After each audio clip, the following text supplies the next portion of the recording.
going on, guys? Rhys here from More Than Lifting with the More Than Lifting podcast. Conversations about calisthenics, bodyweight training, gymnastics, all that good stuff. I'm Rhys, a personal trainer from the UK and founder of More Than Lifting, and in this episode we're going to be talking about how to train skills.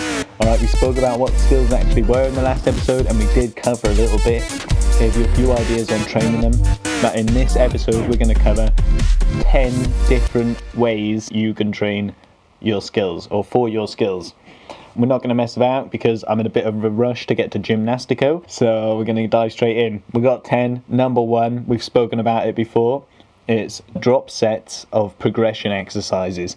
So if you're training your L sit, you start with your L sit and you do your hold or whatever, and then you go drop to the next one, single leg, so your single leg L sit, then drop to the next one, you got your tuck L sit, and then you drop to the next one, which is like a supported single leg. Yeah, and that's it. Then you probably, that's enough.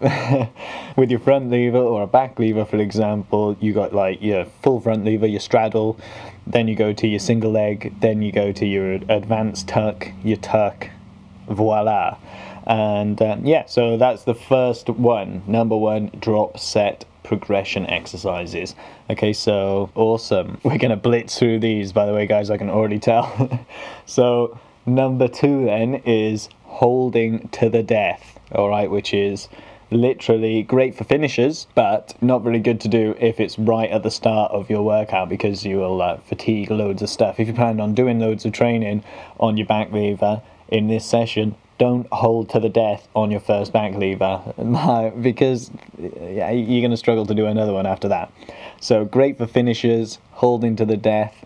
Obviously this is a great one for finishers, it's in the name, and it's just literally holding as long as you can. Do not give up. The thing about a lot of isometric exercises, once you can get the hold, it's really in your mind, like whether or not you're just going to grit your teeth and hold longer. If you're doing like a hang-in L sit, for example, you can hold that. If you can hold it for 10 seconds, you can hold it for half a minute. All you have to do is hold on tighter, and it doesn't matter how much your body shakes, just hold and hold and hold. Focus on your breathing instead, and yeah, just don't let go.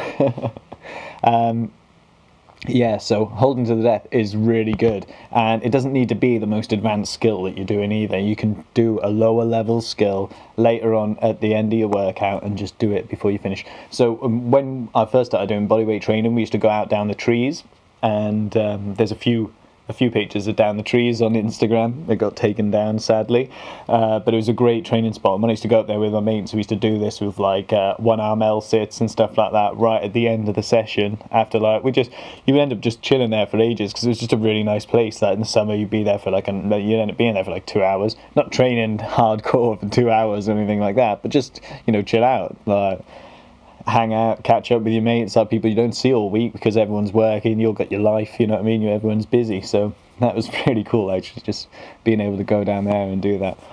Yeah, good times. So hold to the death anyway.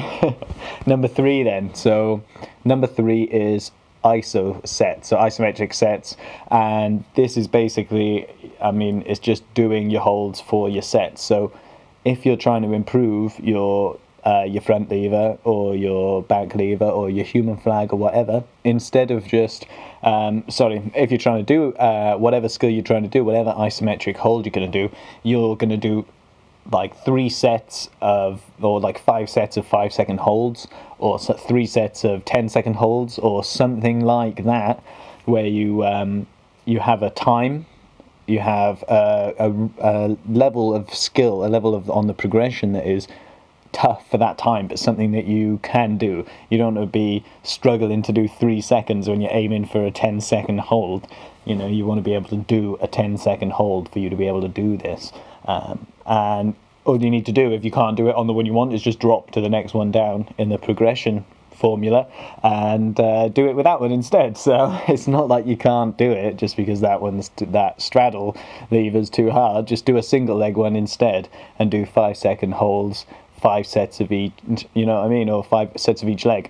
Yeah, so that is isometric sets, and this is kind of these first 3 are like the pretty obvious ones, to be honest with you.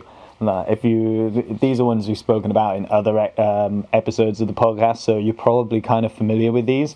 The next handful are where it gets a bit more interesting, and so number 4 then is superset your skill with muscle ups or handstands.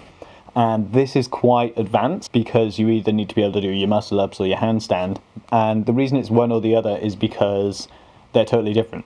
So your muscle up is strength, like pure strength, and your handstand is like stability, skill, coordination. You know, they're the opposite ends of the spectrum, really. So great superset together, by the way, but because they cover so much. But if you're doing something like a front lever, which is, it takes a lot of strength to practice that front lever, you superset it with handstands. You don't do muscle ups. If you're trying to learn something like learning like a one-arm handstand, or you're learning a skill that isn't particularly heavy on the strength, it's more on your balance and your coordination, then that would be a great one to do with your muscle ups. Okay, so if you're doing your handstand, do it with your muscle ups, and if you're training a planche, do it with a handstand. With your muscle up, if you're doing like a handstand, like a hold skill, something like that, do it with your muscle up. And if you're doing a strength-based isometric skill, do it with a handstand, superset with handstands, because they're skill-based. So you're kind of doing your skills, and and you can keep all your strength stuff separate, so you don't get confused. And yeah, it's almost resting as well. Handstands are almost resting, so they're not at all. I mean, they might be for some people. There's this guy, this young dude at gymnastics who was like in Team GB for a bit, and I think he missed out on his trials for the second year, which was a bit of a shame. Anyway, his handstands for him were easier than walking, I swear. It's just not fair. So for most people, handstands are skill, and they take a lot of coordination and concentration, but ultimately they're not really a strength-based skill. So yeah, so if you're doing a strength-based skill, then superset with handstands. Super duper. Number 5. So the next one is transitions. Okay, and one thing with skills is that you can often do transitions into other skills. All right, things like a handstand to planche, like a planche press, or a handstand to elbow lever, or a handstand to L-sit, or the other way around. You could do an L-sit to handstand, you know, planche press up to a handstand or something. So you can't necessarily do that because that's pretty crazy. But what you probably could do, if you're working on your planche, then you could do like tuck negative presses. So you push up into a bunny hop up, tuck handstand, and then you just resist gravity and slowly come down into your tuck planche, or your advanced tuck, or your single leg. You know, you could do like a single leg negative. That would be a pretty cool little rep, actually. It'd be pretty fun to do. So yeah, so that's a great example of how you can use transitions in your training as well. Before you've even achieved like the mastery of a specific skill, you can use those progressions. You could do a tuck handstand to tuck planche. Like, you haven't got a planche, but you're already working your planche press skills, and that is going to make your planche even better, because it's the second part of an exercise, you know what I mean? There's so much going on. So next then, another example, front lever and back lever. So if you're training your front lever, German hangs are obviously a great exercise to do because they're hanging shoulder exercises. So German hang is great, but okay, so German hangs, they're not a lot of front lever stuff, and you could probably do something better a lot of the times. Like maybe at the end of your set, at the end of your workout, you could do some German hangs, but unless it's like a strength-based work, unless that's too complicated, we won't worry about that stuff. Basically, German hangs, you're almost wasting all that energy, and in my opinion, so instead just do front lever to back lever, like back and forth. And this is kind of harder as well, but because you're stopping at the hardest point of the rep. But this is why the German hang is almost a waste, because you're just staying at the hardest point of it all the time. Yeah, so you're going from the one skill to the other, and you can do it in tuck front lever to tuck back lever. You could do advanced tucks if you have like rings, and then you kind of need rings from then on because your legs kind of get too far out. But so you could do single leg front lever to back levers, back and forth each ways. You can do straddles, obviously. Straddles even difficult on the rings, FYI, because your legs get in the way, which is a shame. But damn legs. And you could obviously do a front lever to back lever, that press. I don't know what the technical term for it is. That's quite interesting. I'm just going to call it a press. There's another example of a way you can use transitions in your workouts for your skills training. Okay, cool. So we're now halfway through and I feel like we're well overshooting for time, but that's all right. So the next one then, number 6. All right, so so far we've had drop set progressions, drop set your progressions, hold to the death, like great for finishers, and isometric sets, so just hold in your standard kind of skill training. And then we've got superset with handstands or muscle ups depending on what kind of skill you're working. Then we've got working the transitions, number 5, and number 6 we've got supported. Okay, so if you're like me, when you're doing your skills, you just want to do your skill like a man by yourself. You know what I mean? You don't want anyone holding at your legs or using a resistance band or an exercise ball or anything like that. You just want to go and beast it, and you don't want anyone to see you struggling. All right, but the truth is, skills are difficult, and a really good way to train them is supported, whether it's supported by someone or supported with a resistance band, or if you're on the floor, then you can use an exercise ball as well. So planche, you can use, you can have supported levers, you can do supported by yourself with your resistance band or with someone just holding your legs up, kind of. I mean, it might be a bit awkward, but you've got options, and there's no shame in training with your mates and just having them help you out a little bit. All right, so supported reps, supported skills, they're a great way to train skills as well, despite you maybe just want to jump in there and be a man and do your front lever. You're already working your progressions, you'll be able to do it in a couple of weeks. Like, just come and show everyone in a couple of weeks that you can do it, you know. Play it supported, get that extra help, because you train in the position anyway, so you can really push the boundaries fast because you're in the right position. You just got someone helping you out with the lever, leverage a little bit. And if you've ever had anyone supporting you for like spotting you on a barbell or something like that, like doing your oh, what are they even called? That's the weight training. If you've ever had anyone spotting you when you're doing like your bench press or something, you know that it doesn't take a lot of effort to help that little support. You don't even need to touch the bar, and it can help you squeeze out the extra reps. It's exactly the same with bodyweight training. Just, you don't need a lot of support, but a little bit can help. And if it helps you hold something for 5 seconds instead of 1 second, and it helps improve your posture during that time, then I think it's a good thing. All right, so that's number 6. Number 7, then we've got supportive exercises, and this is different to number 6. Number 7 is supportive exercises as opposed to supported, and that's it. So supportive exercises, things like your German hang, or typewriter pulls, or archer pulls, or muscle ups often, other exercises that help work your work the skills that you're on. It can be other skills. Amazing. So you could be trying to train your handstand, you can do crow stands as supportive exercises, you can do other things like that, your frog stand, your tuck planche, other stuff to get on your hands, so you can learn that stability with your wrists and that grip in the ground. And yeah, so there are other ways, other skills you can often use, things like German hangs for your levers we've already spoken about, and stuff like that you can do, so you're not just training 100 front levers a day or 100 handstands a day. All right, which are, you know, German volume training. Oh, that should have been on here as well. It kind of is in the next one. We'll get into that in a sec. Yeah, so supportive exercises, they're a great way to help, because a lot of the time you need just to condition that part of your body. So if you can, it's really difficult sometimes to condition your shoulders, because they take a lot of it. When you're training your shoulders, you kind of train in everything else as well, so everything else gets tired first, or because your shoulders just get trained every time, then your shoulders get fucked, and then it's more difficult to work them. So things like scapular exercises are great. Obviously, we talk about them just from a beginner standpoint, just doing scapular exercises, pulls, dips, push-ups, row, scapular, everything. Imagine any direction, you can shrug your shoulders, kind of, and do some kind of rep like that, you know, because it'll build just beastly, strong, stable shoulders, which will help you tackle loads of skills.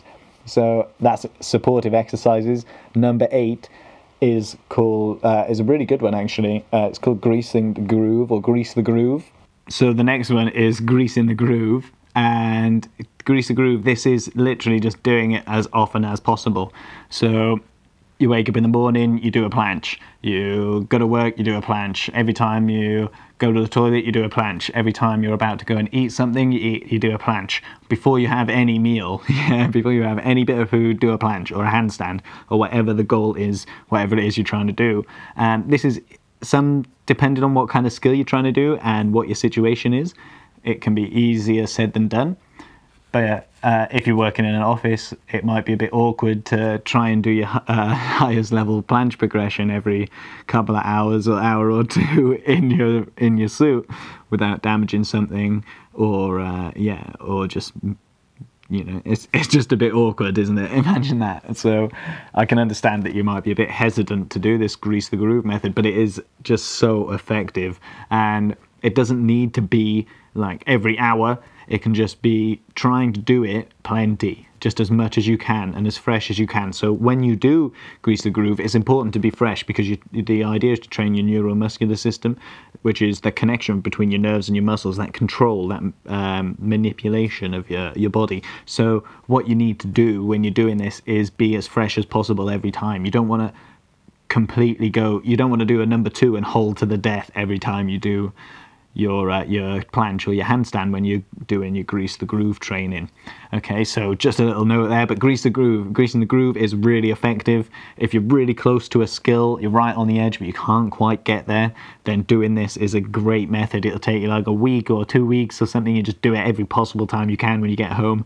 Leave your door frame pull-up bar in your door frame. Every time you go past it, you do a pull-up, or a couple of pull-ups, you know, like 5 or whatever, or you do your front lever, or you do your straddle, and then you don't do anything else. Just go back downstairs, or, you know, go have some dinner or whatever, and just carry on with your day.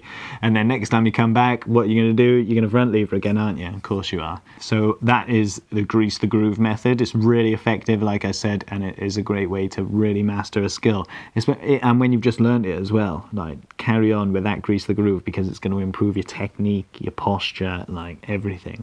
And yeah, a lot of the times people learn a skill, and when they do it the first time, that's it. They never do it again for like an hour. But so they never do it again. It'll be a month later, and they won't be able to do it anymore because they only did it that one time. And they've been going around just thinking that they've been able to do it now. It's not that easy, I'm afraid. You got to carry on doing it to be able to maintain it, just like anything. All right, so number 9 then is dynamic or isometric variations. This is kind of another doubler like number 4, where you superset muscle up and handstands. This one is variations, isometric or dynamic variations, and that's because there's the 2 types of skills, dynamic skills and isometric skills. So what you do is you just take the other one. So if you're doing a dynamic skill, you're going to do isometric variations of it. All right, and what that means is, say you're doing your muscle up, the hardest part of the muscle up is that transition. So you get on the top of the bar and you do your negative, and then right on that transition point you just hold. Yeah, so it's going to be tough because you're going to be resisting gravity. Gravity's going to want to pull that bar right round and down, pull you right round it till you get into that hanging position, or at least under the bar like a pull-up. But what you want to do is just resist, hold that isometric. And it's the same with isometric skills. Instead of you would do dynamic variations. So say you do your planche. What you do is, instead of just doing loads of planches, you'd like get into your planche and then do a negative push, and then you nip back into your planche again, and as soon as you get out that extension, you go straight down to the ground, resisting gravity. All right, so that dynamic variation of an exercise, or an isometric variation of an exercise, will help you achieve that skill as well. All right, so that's number 9. So then number 10, the last one then, is train strength. All right, and the truth is, if you're trying to learn a new skill, you probably need to get stronger. All right, and that's why you do your strength cycle before a skill cycle. But ultimately, training strength a bit is going to help you achieve that skill, because you will need to get stronger to do it. Unless it's something like a handstand, but arguably you'd still need to get stronger to get better at your handstands. So still train strength, because it matters. It'll help you keep that balance. If you work in one particular skill, you're going to be creating a bias in some way, however slight. So just training your strength as well will help maintain that balance. Is really important. Train your strength. Don't just train skills. Having said that, don't just train strength. Train loads of skills as well, because it's much more fun. All right, so that's it then. 10 different ways you can train your skills. We got drop set progressions, we got holding to the death, isometric sets, supersetting it with muscle ups or handstands, depending on the nature of the skill. 5 is transitions. Then we got supported reps, whether it's resistance band or your training part, or however you want to do it. Exercise balls as well. Then we got number 7 is just supportive exercises, which are just other skills that will help you achieve that, like lower level variations or lower level progression skills. Number 8 is greasing the groove, which is just do it every time you go to the loo, every time when you wake up, just before you eat any meal, do the skill. Grease the groove method is really effective. Number 9 is dynamic or isometric variations, and then 10, training strength. All right, that is it for this episode, guys. If you like what you heard, give us a like, a subscribe, share us with your mates, give us an honest 5-star rating and a review. Give us a little wink for that as well. And if you have any questions or comments, just reach out to me on the socials, just @MorganLifting on Instagram. Give me a DM and we can have a conversation. Otherwise, I will catch you in the next one, and keep in touch with yourselves, and I'll speak to you in a couple of days.